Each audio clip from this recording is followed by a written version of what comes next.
Hello everyone. Today we will talk about 3 Tier 10 heavy tanks with a clip capacity. These are the American T57 Heavy, the French AMX 50B, and the Swedish Kranvagn. Consider the advantages and disadvantages of these vehicles, compare them to each other and choose a better one. The comparison will be as follows. There will be selected 3 characteristics. These are firepower, mobility and survivability. Each tank in each category will be rated from 1 to 3. Well, let's go.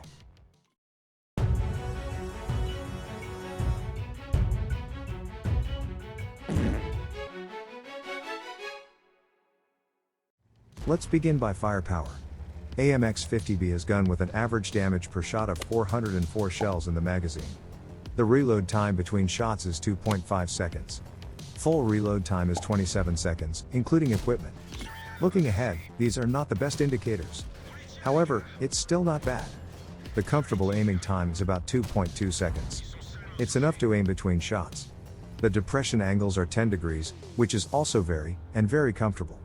One of the disadvantages of the AMX 50B gun is a long magazine discharge, 7.5 seconds. So, the main disadvantage of the gun is the low damage per minute.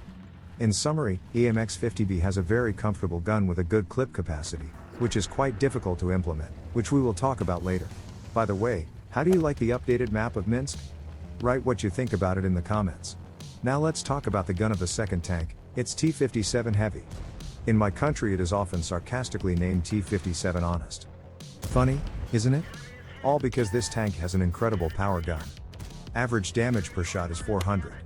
4 shells in the magazine. Reload inside the magazine is only 2 seconds. Just think about it, this tank can do 1,600 damage in 6 seconds. But that's not all. The total reload time is only about 22 seconds. Undoubtedly, it's awesome. However, the accuracy, stabilization, and aiming time are quite disappointing. We won't go into details, I'll just say that playing the T57 Heavy you won't have time to aim between shots in 2 seconds. However, because of the comfortable reload time, it is very easy to implement this gun, but only at close range. Now consider Kranvagn's gun. It's a little different from the previous two, but no less interesting. The average damage per shot is 440. Reload time between shots is 2.7 seconds. However, there are only 3 shells in the magazine. Also, a very weighty disadvantage of the Kranvagn gun is the low armor penetration of the main and premium shells, only 252 and 300 mm. Clip capacity of the Swedish heavy tank Kranvagn. It has the lowest discharge time, which is very convenient. However, it is slightly inferior to the T57 Heavy in terms of firepower. For example, the American's average damage per minute is about 3,400, while the Kranvagn's is 3,100 and the AMX 50B's is 2,800. As for the shooting comfort of the Kranvagn gun, overall it's not bad. Not to say that the gun is very accurate, but it has time to aim between shots. Also, all 3 tanks have comfortable depression angles. So, in terms of firepower, the AMX 50B gets 1 point, the Kranvagn gets 2 points, and the T57 Heavy gets 3 points respectively. And further down the list we have mobility. The AMX 50B has the best mobility of all the tanks in this comparison. The engine's specific power is 19 horsepower per ton. And the maximum speed is 65 kilometers per hour. I think you understand that this is amazing mobility for a heavy tank. For example, the specific power of the T57 Heavy engine is only about 15 horsepower per ton. And the maximum forward speed is only 35 kilometers per hour. Yeah, the T57 is a pretty slow tank. As for Kranvagn, it's ambiguous. On the one hand, the specific engine power is 18 horsepower per ton, and the maximum forward speed is 60 kilometers per hour. If you look at the numbers, it's very good. However, in the game world of tanks there is such a hidden parameter, such as the permeability of the tracks. And Kranvagn has a big problem with it. In fact, it goes about 40 kilometers per hour on a straight road. It only reaches 60 when going downhill.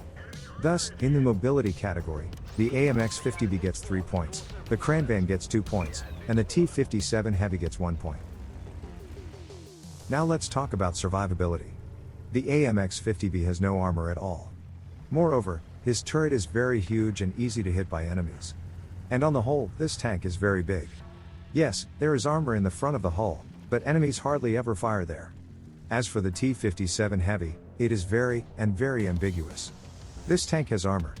However, there are also large vulnerable areas where you can be penetrated by all enemies. When you're playing the T57 you have to rely on luck. Because in one battle you can be killed in 1 second. In another, you may be virtually invulnerable. Now about Kranvagn. And there's a lot to talk about. Kranvagn has the most armored turret of all the tanks in the game World of Tanks. Combined with excellent depression angles, playing on Kranvagn is a pleasure. However, the hull armor leaves much to be desired. Thus, in the survivability category, the AMX 50B gets 1 point, the Kranvagn gets 3 points. Because stable turret armor is still better than the random armor of the T57. And the T57 Heavy gets 2 points. Thus, we have the following table. AMX 50B has 5 points. T57 Heavy has 6 points. And Kranvagn has 7 points. Now you see an objective assessment of each tank currently. For me, the results are very true. Undoubtedly, all 3 of these tanks are very good. However, the Kranvagn feels most comfortable, thanks to good turret armor and quick magazine discharge. The T57 Heavy is just a crazy tank, capable of dealing tons of damage in a short time. But it perhaps lacks a stabilization and aiming time to be the best. As for the AMX 50B, it is not a tank for novices. Noob will not be able to play this tank at all. And an experienced player will tear everyone apart. Well, here we have looked at the 3 best tier 10 heavy tanks with a clip capacity. It's time to say goodbye. Good luck to everyone, and remember, enjoy the game.